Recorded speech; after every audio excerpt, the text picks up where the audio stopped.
Tom Frick's house sits about 35 feet back from the edge of a steep bluff overlooking the Pacific Ocean. It's beautiful here. It's just that it's a real challenge trying to deal with the property and the ocean and the seawall. At the bottom of steep stairs below his house is a seawall, which Frick and his neighbours, the Lynches, replaced after it was damaged by winter storms in 2010. I've lived here about 25 years. I built this house, and it's important to, I don't want my house to slip in the ocean. It's a good $1 million wall between my neighbors and myself. Yeah.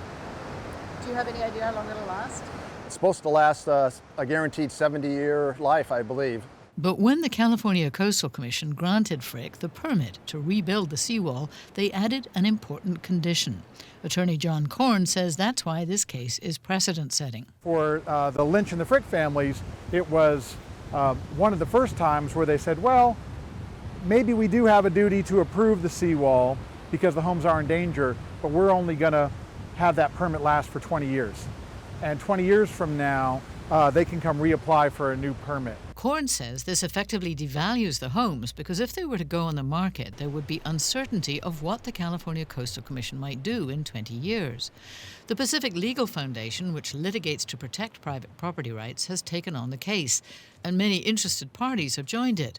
The building industry and realtors support the property owners, while groups like Surfrider and the American Planning Association support the Coastal Commission. The California Coastal Commission did not make themselves available to comment on this ongoing litigation. But this case about this seawall is particularly relevant in view of a new report that suggests that sea level rise in California is happening much faster than predicted.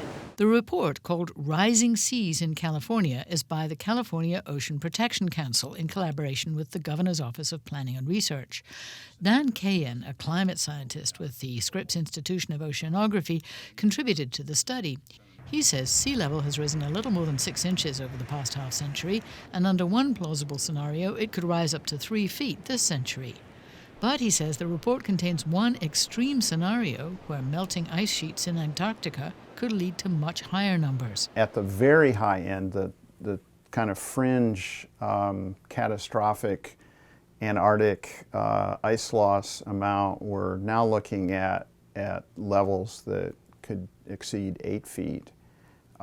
Perhaps as much as 10. Kayen says building seawalls may be a good short-term strategy. Of course, that's kind of the way I would feel too if I had coastal property, but if I'm looking kind of holistically, like, which is the job of the Coastal Commission, they have to think about the whole coast. Kayen says for every homeowner that builds a seawall, there are several others who do not, and those are likely to suffer the unintended consequences of wave action penetrating their property faster because of the armoring next door. At some point, I think we're going to have to deal with this not on a property-by-property kind of basis, but as a kind of a unified approach to a coastal community. What are we going to do to, protect infrastructure, inhabitants, and, come up with a plan that's viable for decades in advance. Kayen says agencies like the Coastal Commission will have to judge how to craft policies to match the rising seas, and that will only become clear over time, perhaps over the next 20 years. Alison St. John, KPBS News.